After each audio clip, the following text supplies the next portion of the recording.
listening to Best Served Cold, a Born Millennials podcast, the Australian true crime podcast where we drink wine and talk about crime. Formerly Egypt's 36th most popular true crime podcast, hosted by Tama J and Laura Elise. Sit down, relax, grab a drink, and enjoy this week's episode.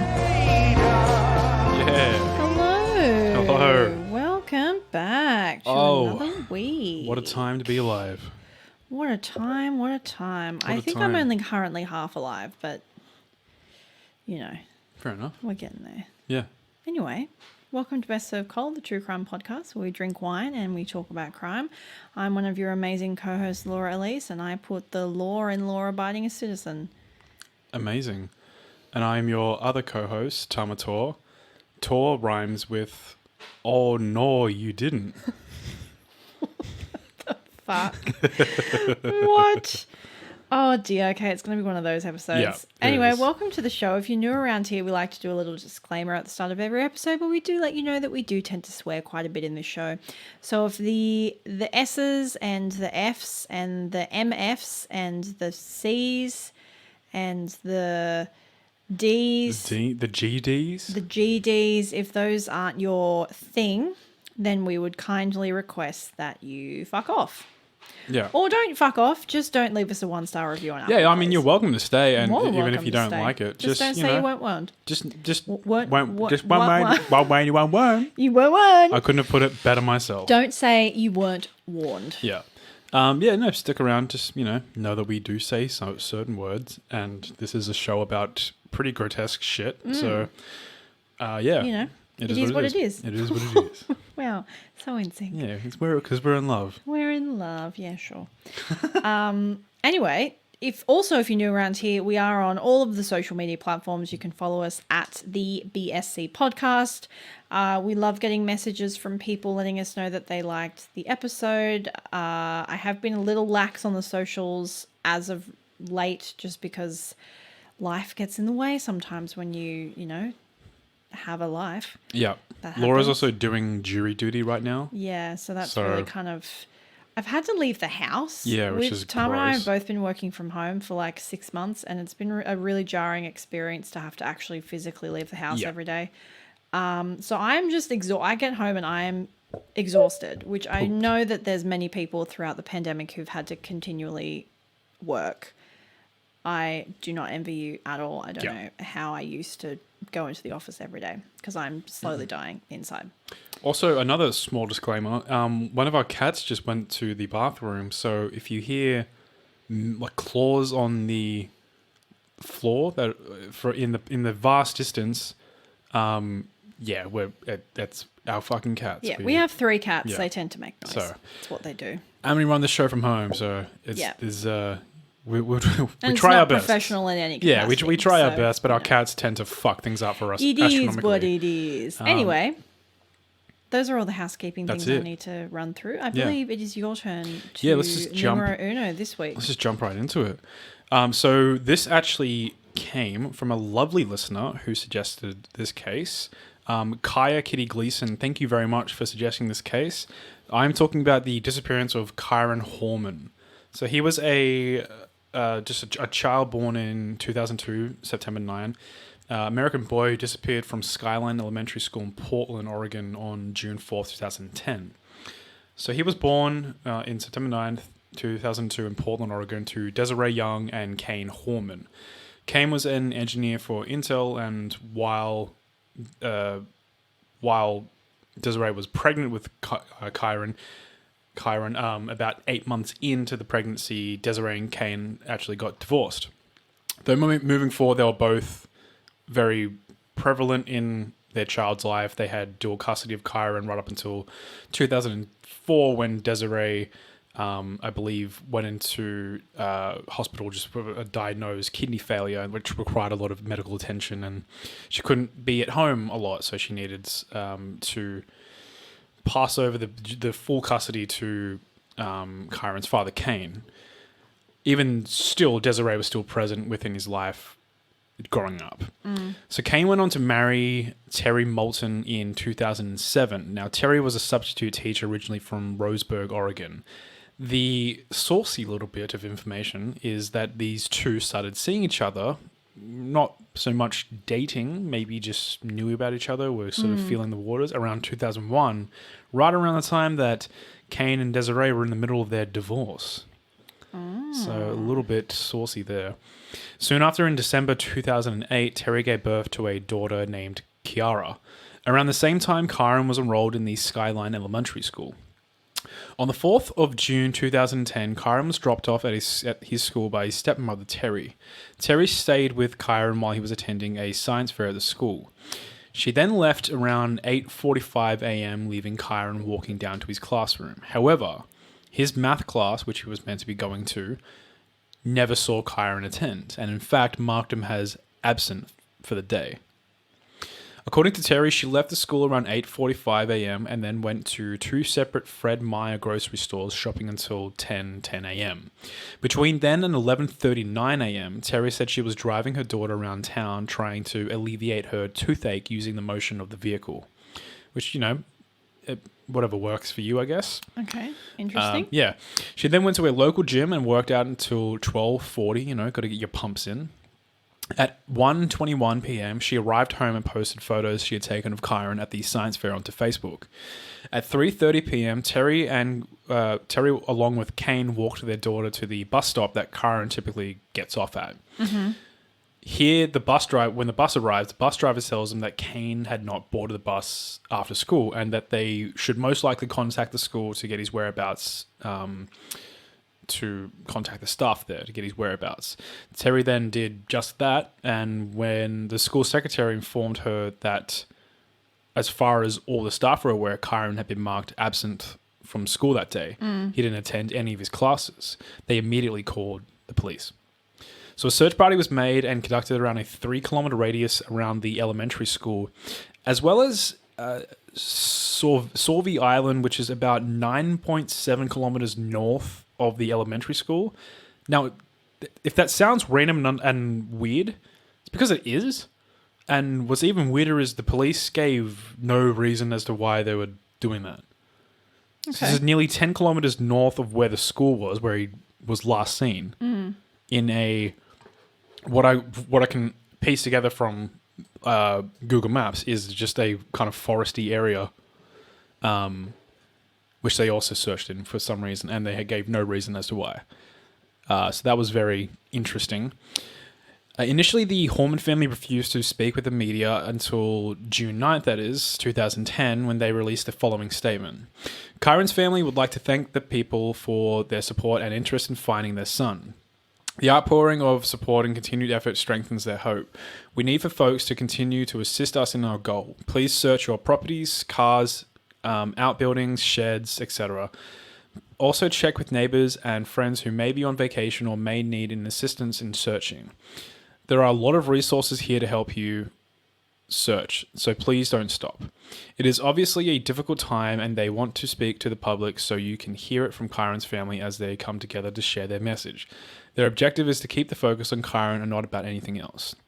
So a few days after this statement, on June 12th, around 300 trained rescuers were on the ground searching wooded areas near the Skyline Elementary. Overall, the search for Kyron was conducted over 10 days, involving over 1,300 searches, all from Oregon, Washington, and California. This was the largest search in the history of Oregon.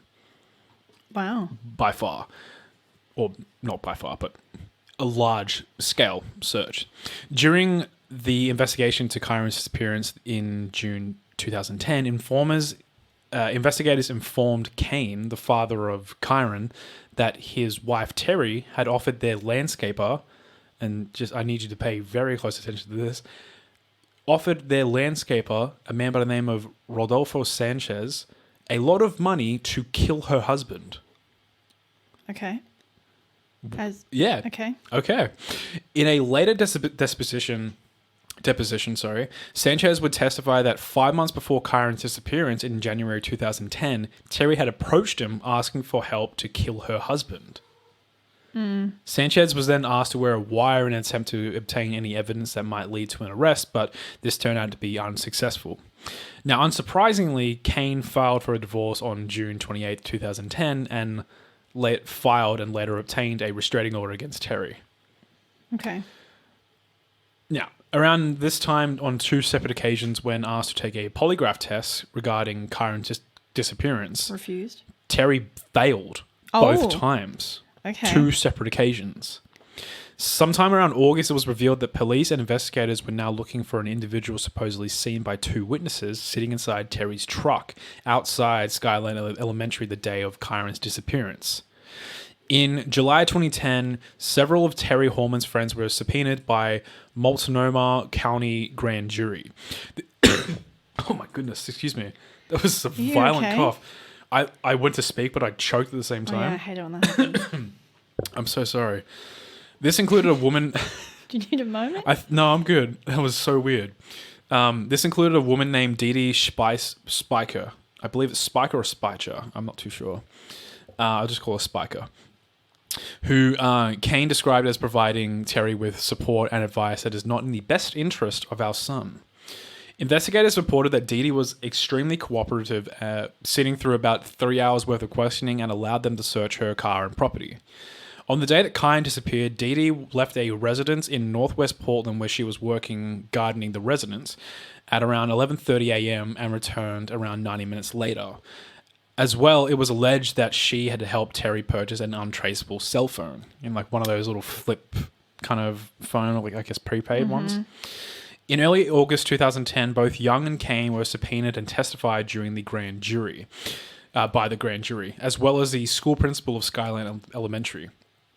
By November 29, 2010, search efforts in Kyron's case had costed around an estimate of $1.4 million. Wow. Like I said, a large search, large search. 2 years later, June 1st, 2012, Desiree Young filed a civil lawsuit against Terry on the grounds that she was responsible for the disappearance of Kyron. Not just because of lack of, being there to make sure your child was okay, but because the lawsuit was an attempt to prove that Terry had kidnapped Kyron the day that he disappeared. It just keeps snowballing into a crazy. Well, anyway, this same lawsuit, Desiree was looking for about $10 million in damages from Terry. Now, in early October 2012, Dee Dee, who's the friend of Terry, refused to answer all of the 142 questions posed to her during a deposition regarding Desiree's lawsuit. 142 questions, refused to answer all of them. Yeah, every single one of them. Among these questions were ones regarding Dee Dee's whereabouts on June 4th when Kyron disappeared and her contact with Terry that day. She also declined to identify a photo of Kyron and whether she had met him before and whether she knew his father, Kane. So, fucking weird, right? On July 30th, 2013, it was announced that Desiree had dropped the lawsuit against Terry as police had more and more reason to suspect that Terry Horman had something to do with Kyron's disappearance. In May 2017, a secret grand jury panel continued to hear evidence in Kyron's disappearance and had convened on multiple occasions. They kind of just...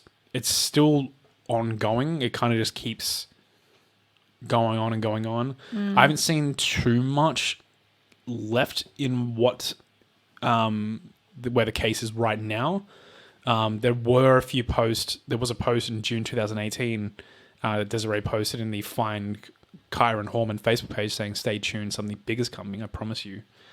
And then nothing has really happened since then.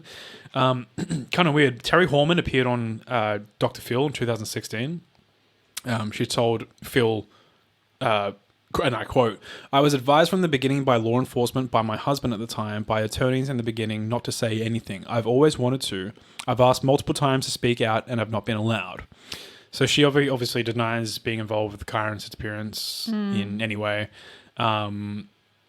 She actually believes that there is a case of kidnapping. She said there was a man in a white pickup truck, a Ford, parked on Highway 30 at the 7-Eleven, which is not near the school. He was acting strange and was addressed by one of the employees because he had been pacing back and forth in front of the 7-Eleven for a while.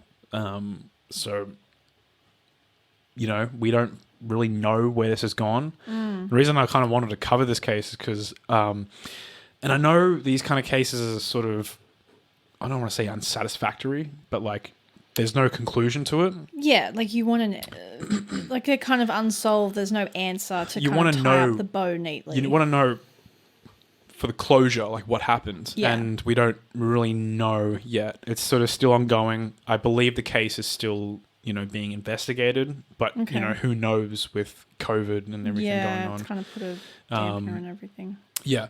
So there was a book written about him. I think it was called Boy Missing, The Search for Kyron Horman. And there was also a TV show, Real Life Nightmare, which is on Discovery ID. Season 2, episode 2, called Vanish from School, is apparently inspired by the story. Okay. Yeah, so it's very interesting. I kind of just wanted to bring it up because I feel a bit more drawn to cases where it's still ongoing and we can bring more attention to this case to try and, point internet sleuths or anyone who wants to sort of help this case, It's a very weird case because there's so many factors to it that you look at and you go, something doesn't seem right about this. The whole the friend not answering any of the questions, the weird behavior with Terry, and there's seemingly like sort of gaps where she's just sort of gone and then buying it's just doesn't odd. add up. It's just really, really odd. And fucking sad as well because it involves a very young child. I believe 9 at the time, if they were born 2001, 2000. Yeah, so about 9 years old. Very, very sad. But yeah, that's the case of Kyron Horman. If you are interested in learning more, I believe there's a Facebook page where they're trying to piece information together. Obviously, if you're an internet sleuth, there's probably Reddit threads all about this case. I'd love to see a conclusion to this. I'd love to see at some sort of closure for the for the family. But at this point, there's really nothing. And I did have a little bit of a look. There's not a lot out there I could find. If you guys do have anything that I missed out or that I didn't put into this case, or if you do have an update, please let us know and I'll fill it in on our Friday episode. I'll just give a little update on everything. That goes for any of our cases too. If there's an update, something crazy has happened with any of our cases, for sure, or anything we left out, like please just let us know because we'd love to include it into our little Friday segments. But yeah, that is the case of Kyron Horman. We're going to take a short little break, and when we come back, we'll dive into Laura's segment.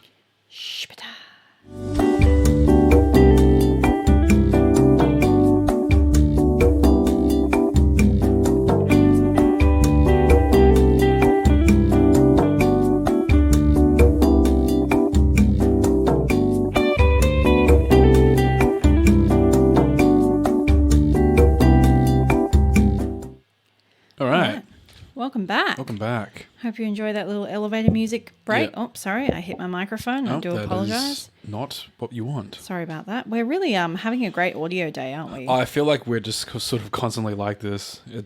I feel like we could have like the most professional show ever, and we'd find ways to be like, just to completely fuck it up. We just can't be bothered to edit it out, guys. We're really sorry. We want you to know that.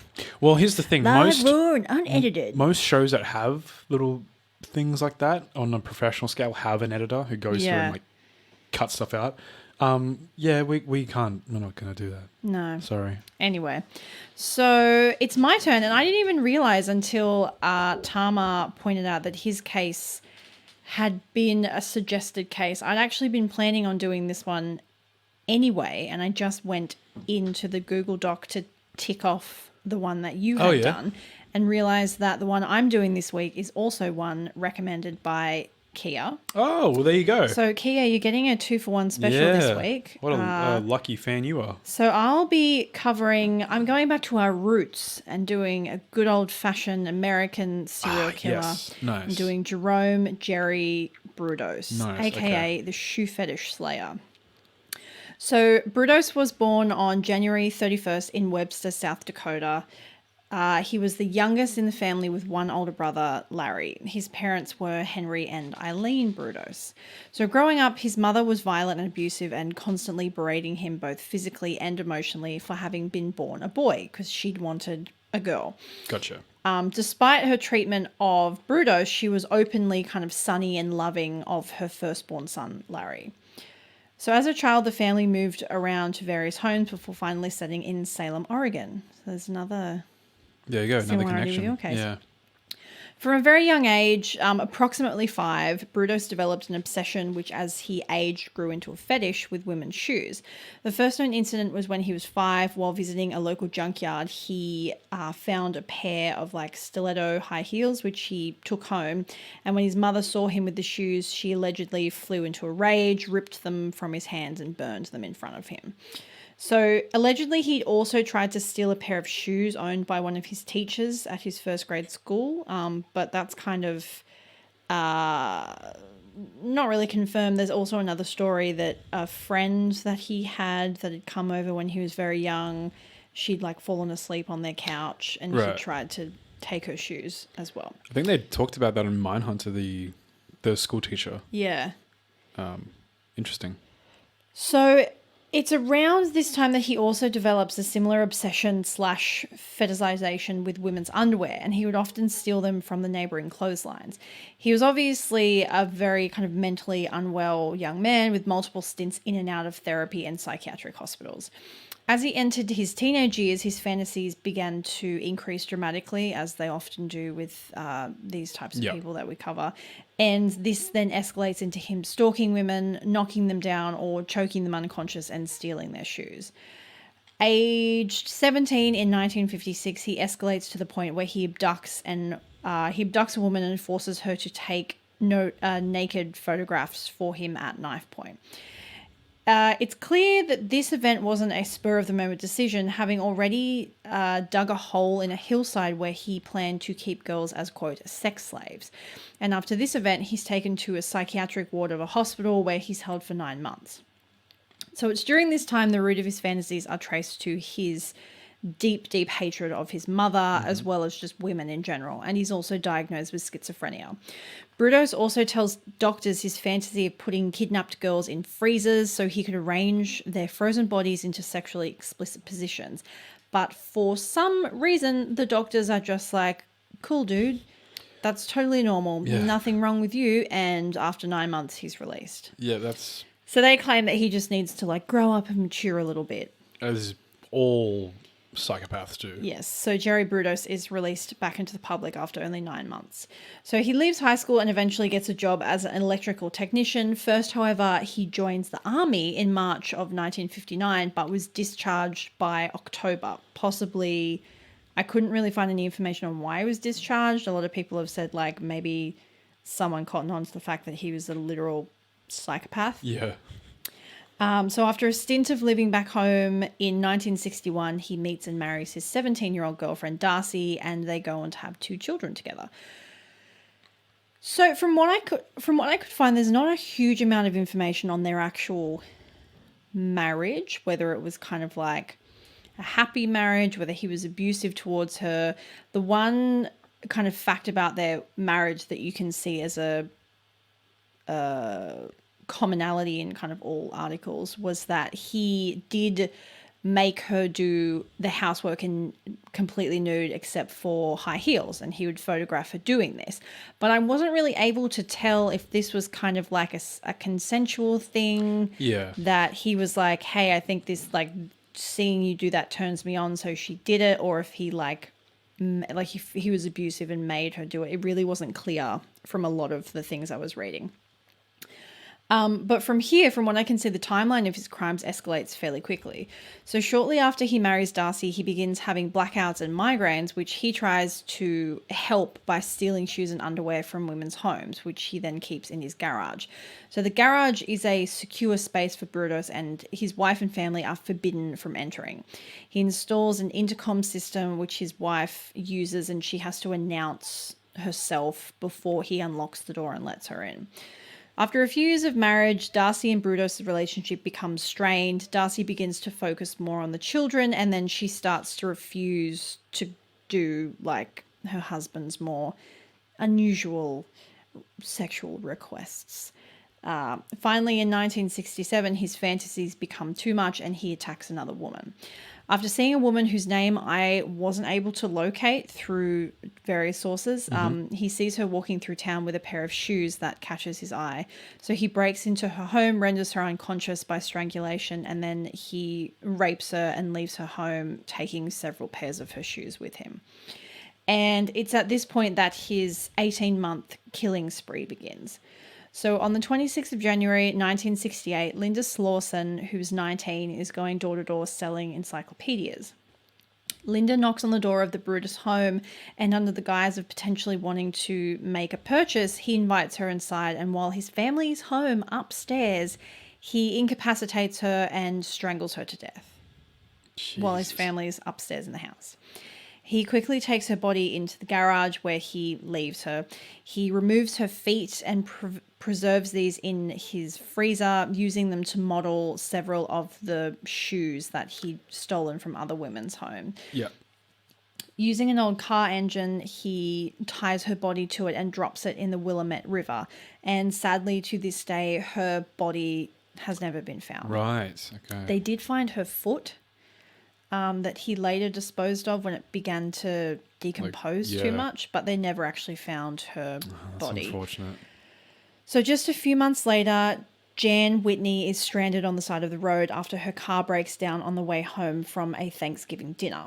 When driving down the same road, Brudos stops to pretend to offer her assistance. After Jan gets in his car, he strangles her to death and defiles her body. He then takes her back to his garage where there's really not a nice way to say he has sex with her corpse. Yeah. He also takes a resin mold of her breasts. So he cuts off her breasts, makes a resin mold of them, and uses it as a paperweight. Okay. Yeah. So Jan's car is later found abandoned, but it isn't until July 27th the following year when her body is found.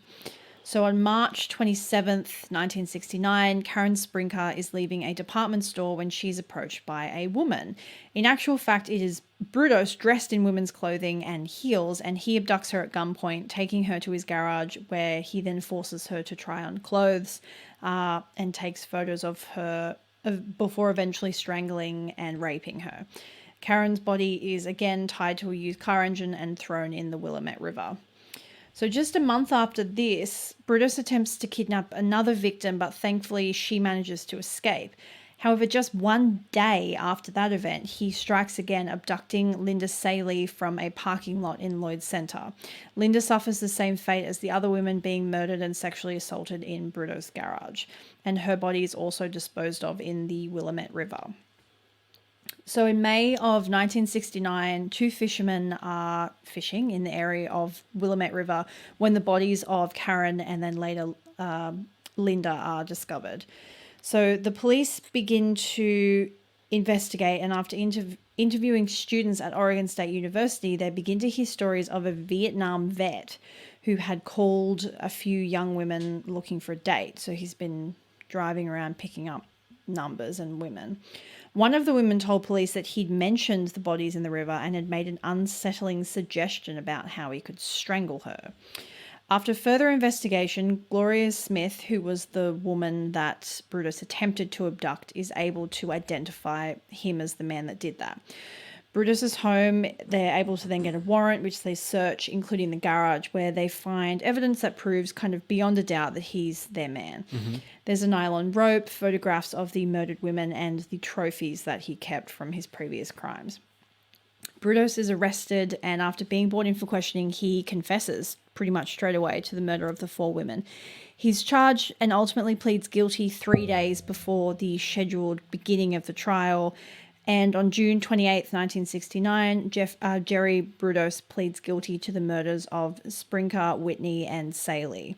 While he did confess to the murder of Slauson, as her body was never found and there was no physical evidence, so there weren't any photographs of her that linked him to her disappearance, he was ultimately never convicted or tried for her murder.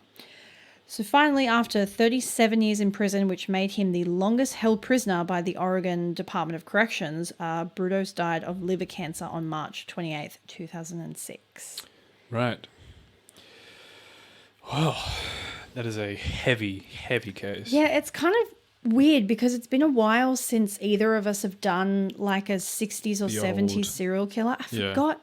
Obviously, all the cases we talk about are awful, but I forgot how fucked up it is being like, oh, he killed her and had sex with the body. Yeah.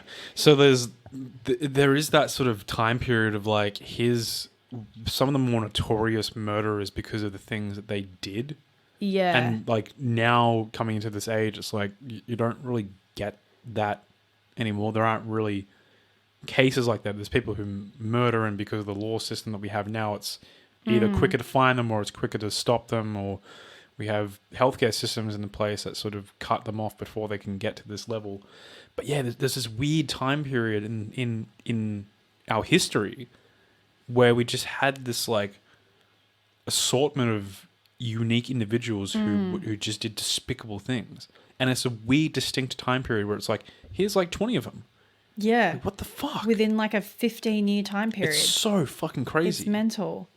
But yeah, I'd forgotten how kind of like visceral all these crimes were. So if you are interested in reading more about Jerry Brudos, there are more kind of explicit details about the crimes and what he did, but I just didn't really feel like saying them out of course. loud. Yeah, I'm sure there's books written about it, and I think there might be interviews, maybe.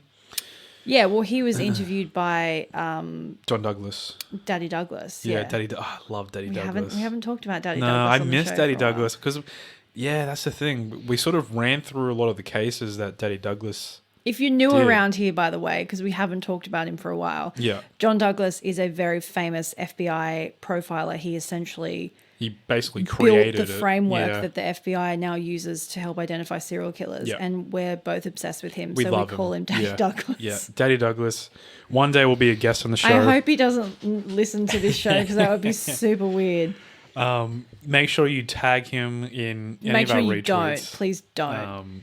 That would be great one day to sort of like to meet Daddy Douglas. I feel like it would be really weird because we've been calling him a weird name on the show for like that TikTok 2 thing. years now. We got to meet him. We're like, hello, Daddy. I mean, Daddy. Daddy. We love him, and it was sort He's of like a fascinating man. When we started doing the show, it was like, there was only a certain amount of cases that he himself was involved in, and during this sort of pivotal time for criminal profiling and like serial killers. So we kind of like burned through a lot of them, and it was just got to that point of like, well, we can't feasibly do this. We need to it's find other shit to do. Really interesting looking at the, I guess, progression of how this show has moved along. Because when we did first start it, and we were very new to podcasting in general, and I guess true crime as a genre, researching it rather than listening to it.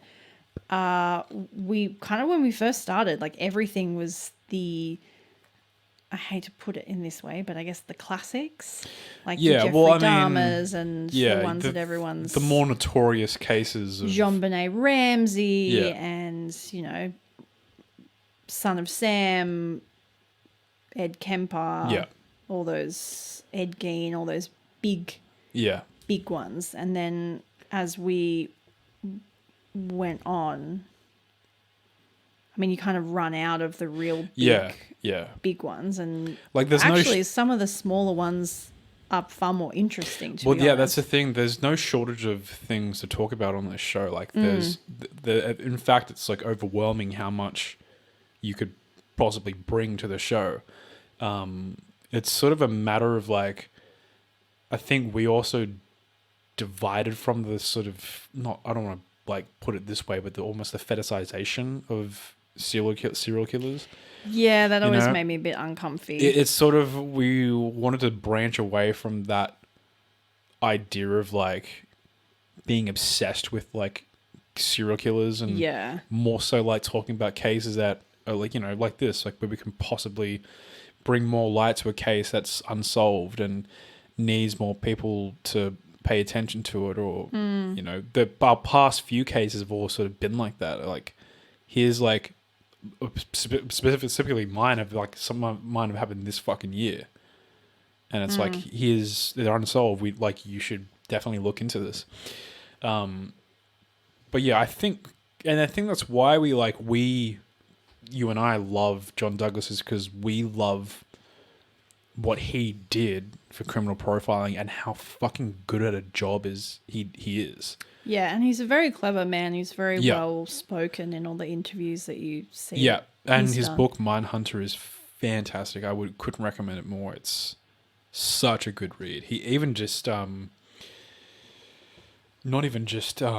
not even all about his dealings with serial killers. He has a plethora of things he talks about in the book. It's fascinating. But yeah, I think it's kind of hard because, like you said, like you sort of get to a point where you're like, if you want to make a show about like the specific era of serial killers, I actually think Jerry Brudos might have been the last of the kind of famous like American serial killers that we hadn't done, aside from Ted Bundy. 70s. But I just think everyone knows everything. I don't think there's like fucking 6 documentaries, movies, biopics. Yeah, everyone knows everything about Ted Bundy. I don't think, maybe in like 2 years' time we'll cover Ted Bundy. But that's what I think is, and we should probably mention that the cases are over now. Oh yeah. If you're new around here, we get to a point where the cases, we stop talking about the cases and we just shit talk for 20 minutes. So So if you don't like the shit talk, if you're just here for the cases, we'll see you guys on Friday. We did say that last week and then we didn't do a Friday episode. I'm really sorry about that, but it will actually happen this week, I promise. Then we'll see you guys on Friday. If you are here for the shit talking, welcome. I'm going to move in my chair. Great.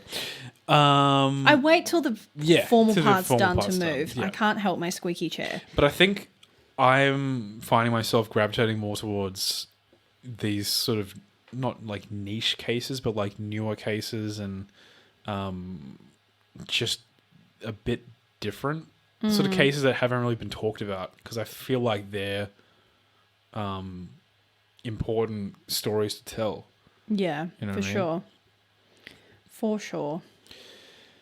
And there's just like in this sort of era of like what we're living in right now, you sort of can see the tellings of people who could potentially become like psychopaths, and if they're given the opportunity, could become serial killers. Like take for example Jesse Kempson in the murder of Grace Millane. Like, if we weren't living in a time now with CCTV footage everywhere, with investigators who have had since the 70s and coming from one of the most pivotal companies in the FBI, they've literally been given like 50 years to like perfect this art of profiling. Like it's been around for a long fucking time. I was just going to say, I also think social media probably plays a big part in, I guess, especially not so much for the older generation, but for our generation and a little bit older and younger. Yeah. Obviously, like, you're tracked at all times. It's very hard to be invisible. It's very hard to prove, like, if you were to commit a crime, it's very difficult to not be traced to it somehow. Yeah. You know, that was sort of his downfall as well, was just everything was caught. I mean, he was the last person to see her alive. Yeah, exactly. And you can imagine, like, if this was a time in the 70s where, like, that wasn't really a thing. You know what I mean? Like, he probably just would have said, "No, I didn't do it," and then it's like, and then they have no evidence to hold him to it. then who knows how many people you could have gone on to do the same thing to. But yeah, and it's interesting to when you have cases like this, like I wonder how many people in countries like New Zealand and Australia and like, Japan there are, because you see cases like this that are so just unique. You know what I mean? Like the case with Grace Mullane's murder was very unique. And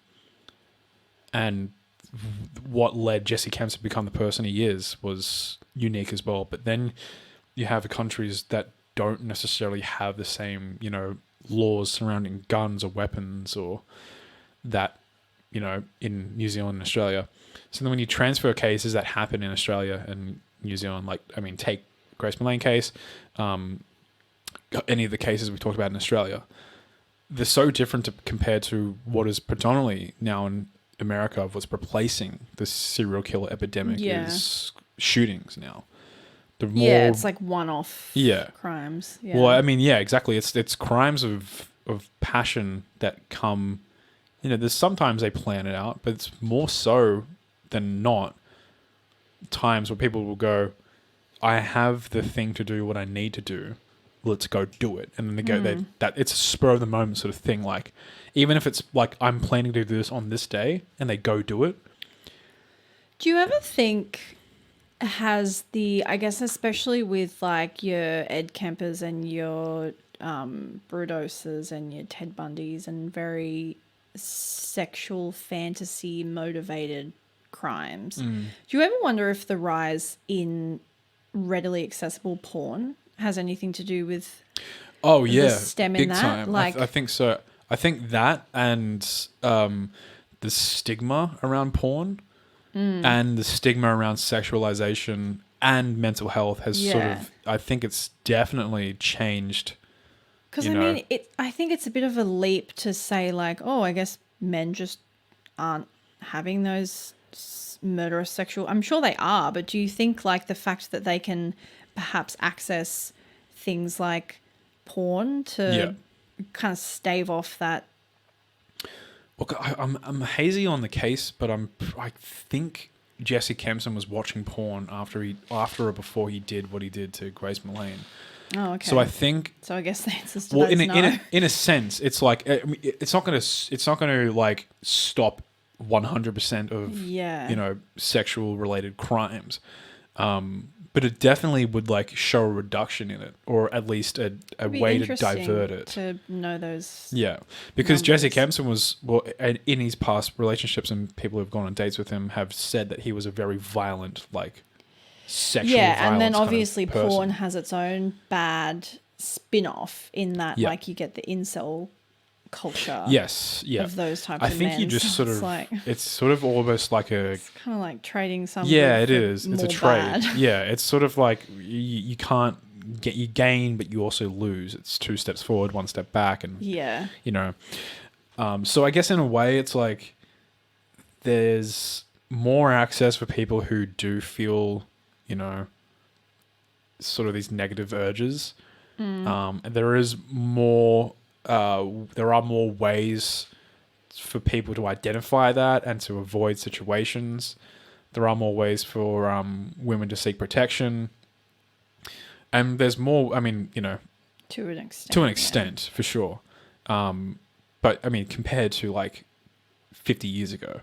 Yeah. Imagine. I had a lovely conversation with a boomer gentleman I was telling you about 2 days ago. Yeah. Where he threw the whole like, you women don't know how much better you have it these days. I'm like, I think you would be shocked to find it really hasn't changed that much. Not like, a lot. yeah, sure, we can vote and do all that shit, but like violence against women by their spouses is still disgustingly high. Violence against women in general, like even if you're talking about the minutia of rape culture in like catcalling, like that happens all the time. All the time, yeah.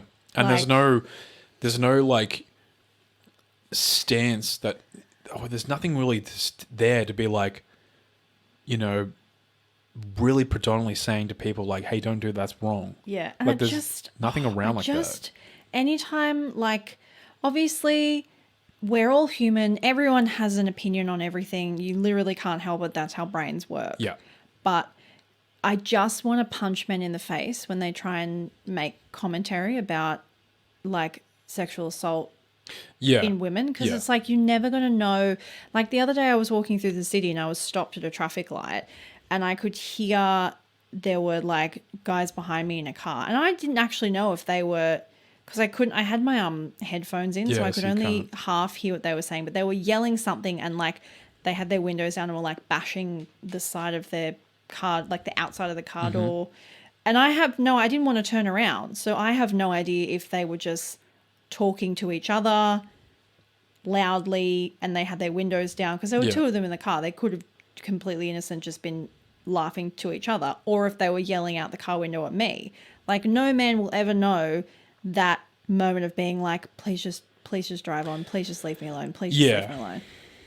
And I think that's where we need to develop as people more empathy, in not in the sense of like, I know exactly what you're going through, but in the sense of, that sounds horrible. What can we do to better the situation? Or what can I do to like, you know, help you through that? It's really interesting. So someone asked me today, they were like, so is your partner like a feminist? After like talking to me. And I was like, I guess so. Like I think I don't know, I think all people who have empathy and a brain should classify themselves as feminist. Well, by definition, feminist is someone who wants to seek equal rights for men and women. For everyone, really. Yeah. So I mean, by definition, realistically, if you consider yourself a good human being and an ethical human being, you should be a feminist. Yeah. By and definition. I think the word itself has kind of been dragged through the evolved. mud, and it's evolved, and it's kind of been taken by, you know, some extreme. Yes, obviously every movement has its group of extremists, and there are definitely extremist feminists who are just like, we hate all men. Like, I'm not going to say that's not a group of people that exists, but it's a very small group that really kind of has cast a very ugly colouring over the word. And that's the interesting thing is you have extremists in like anything like that. But what I find to be extremely damaging in, you know, feminism with equal rights for people of colour, indigenous people, is when you find predominantly just, you know, straight white people who are fighting for rights of, you know, anything. We'll say, for example, like Black Lives Matter. And you have a white straight person who's, you know, someone made a stand-up joke. They're like, you know, Dominican or they're black, and they make a joke about, you know, being black or something about black. Yeah. And that this white person takes to Twitter and says, that's not funny because you can't say that about black people. It's like, first of all, you've just said that to someone who is of the ethnicity that they've made a joke about. Talking about. Second of all, you're staunching the voices of people in that community who deserve to speak their voices over yours.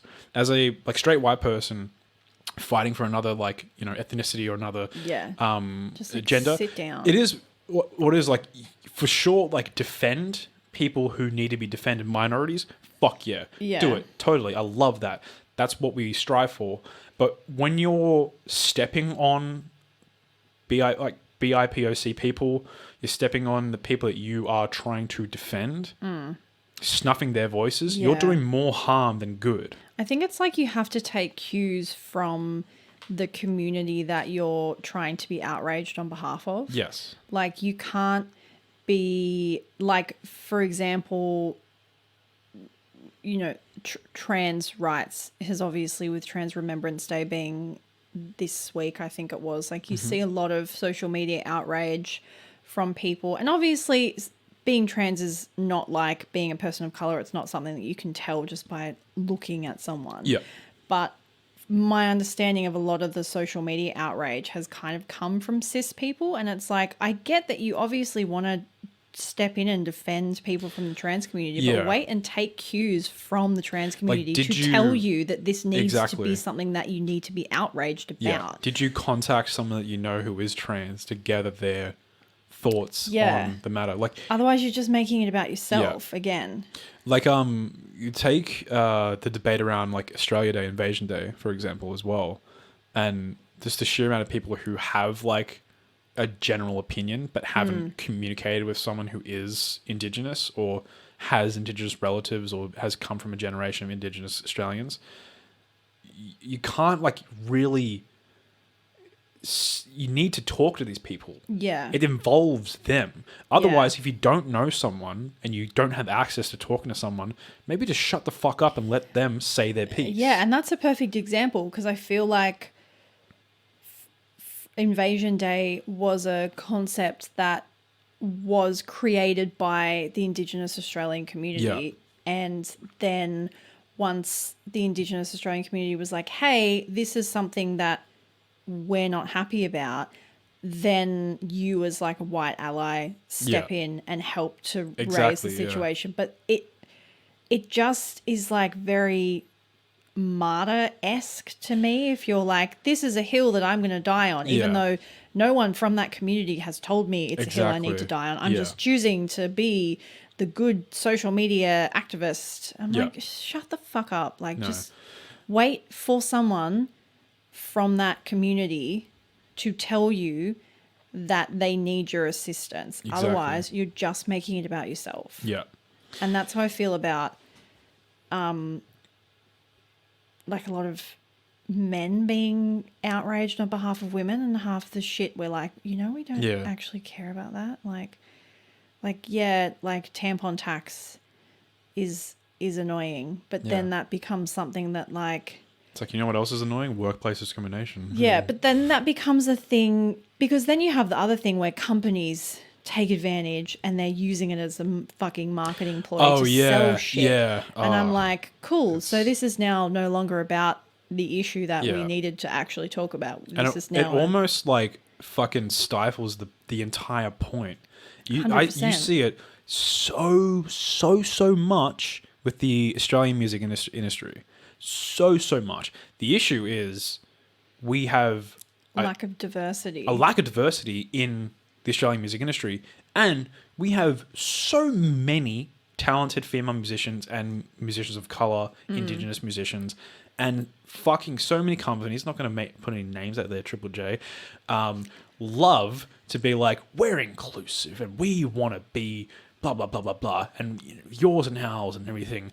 And when push comes to shove, it's like, sure, you like promoted this one thing from Indigenous artists, but what are you realistically doing to better these artists' life, to make their careers happen? What exactly are you doing? Yeah, I know exactly what they're doing. They're giving them their 5 minutes in the limelight, so and they go, fuck off, next person. So someone and then can tick a they go, box you're going to stay in Australia forever. Yeah. You're never going to go international ever. You're going to be Australian and you're going to fucking play the shows that we want you to play. It's got very aggressive. I think another excellent example of like was the Gillette thing. Oh, yeah. Yeah. Like trying a fucking ad about razors, trying to bring awareness to the concept of toxic masculinity. And then suddenly we were no longer talking about toxic masculinity. We were just talking about Gillette. And I was like, cool, well, we're no longer actually discussing. So you completely eclipsed the whole thing you were trying to allegedly bring awareness to when everyone knew you were just trying to fucking sell races. And I'm on like two minds of it, because it's like, on one hand, you kind of do want like big companies to be like, here's like our stance on XYZ. Like, this is what we as a company cherish.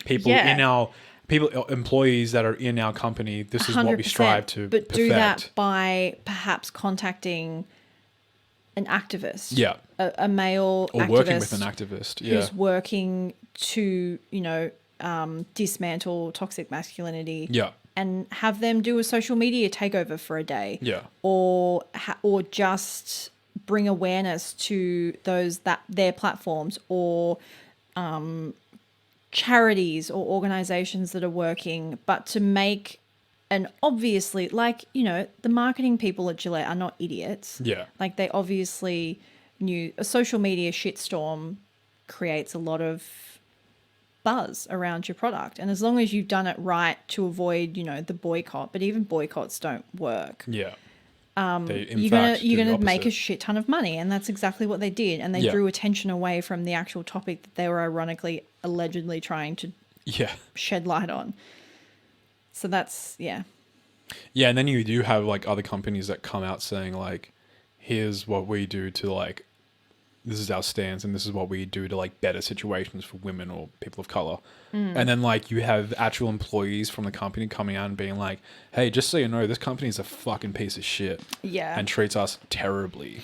I feel the same about like celebrities donating huge chunks of money to like organizations, because then it just becomes a news story about Kylie Jenner donated $100 million. And I'm like, cool. Let's maybe talk about the organization that she donated the money to. Let's make an article about that. Yeah. Let's not make it about...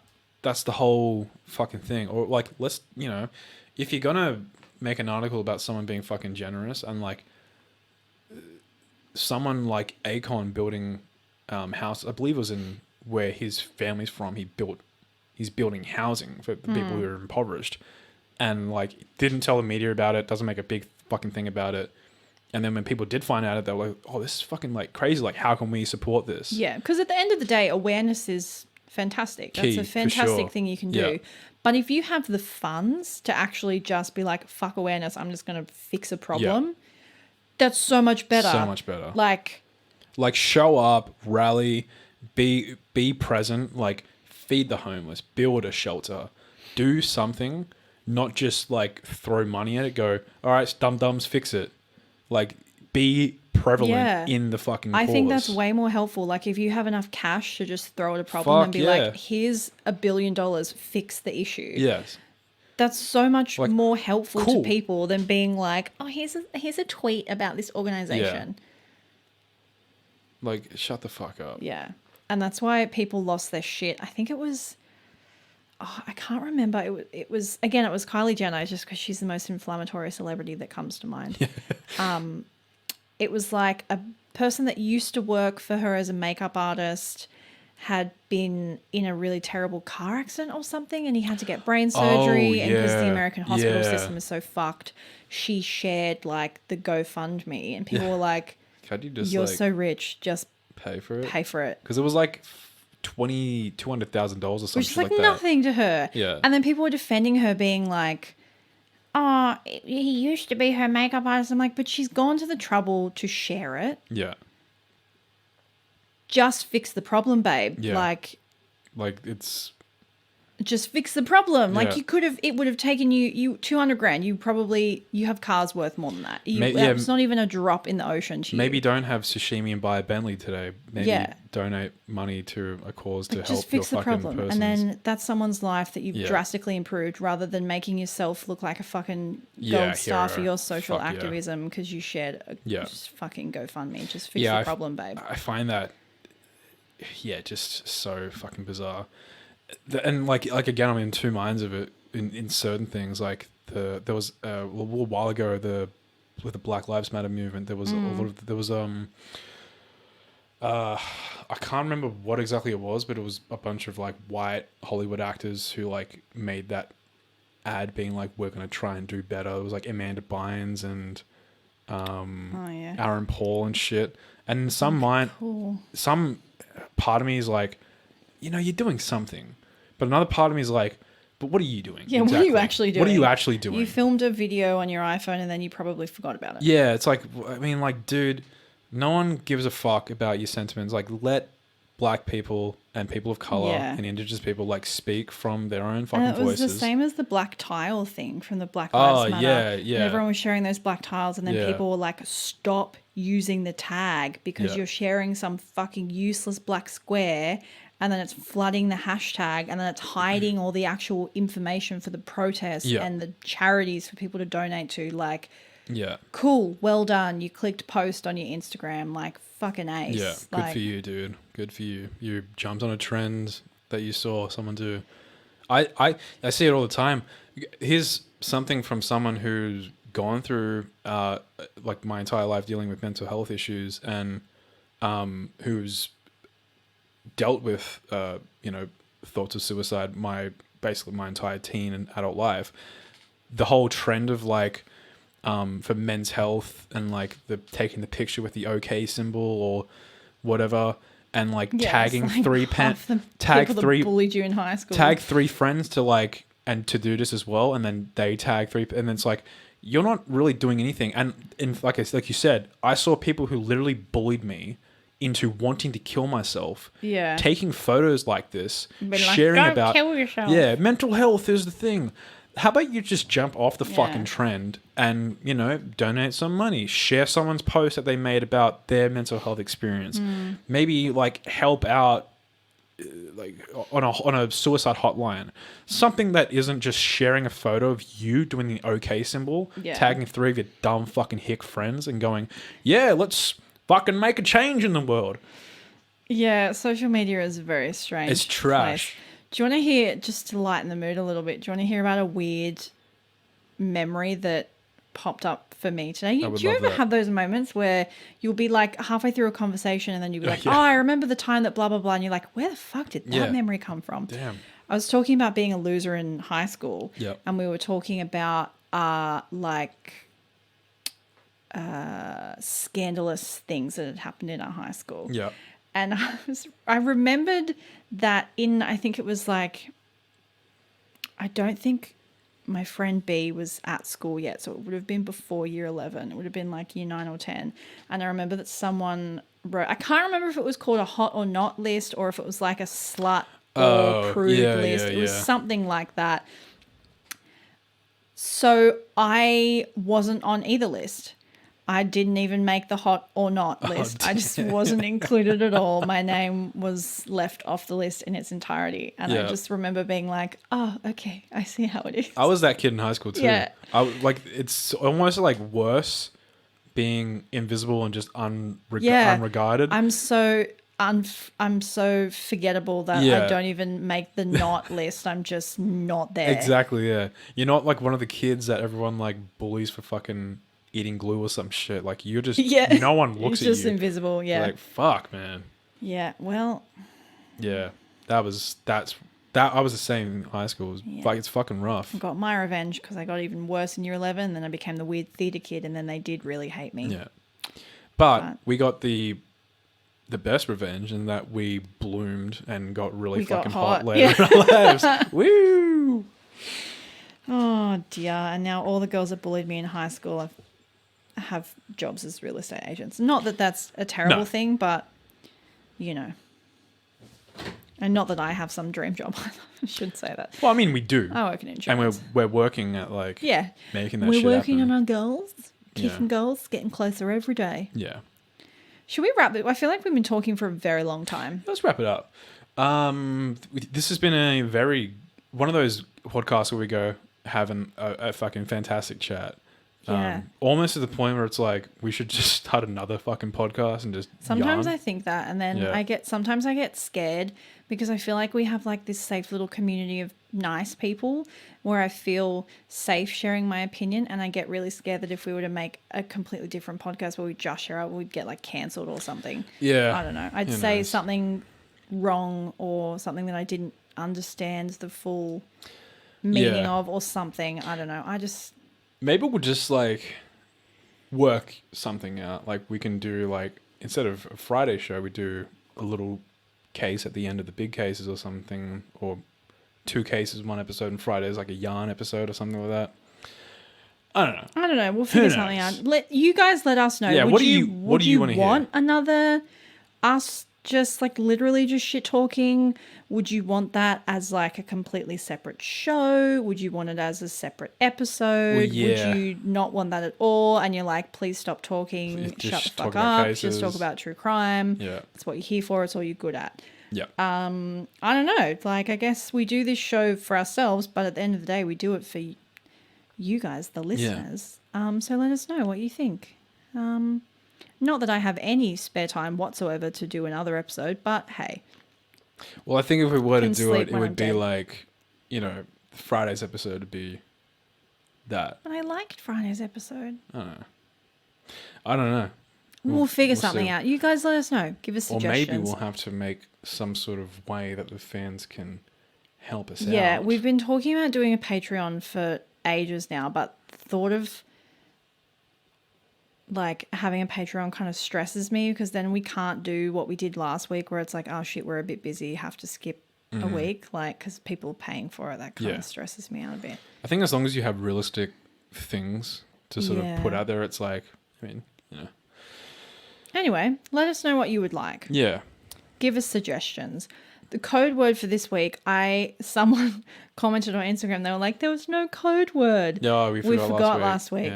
Yeah. So the code word for today is bucket hat. And you may have guessed that's because there's a bucket hat sitting on the desk next to me. Yep.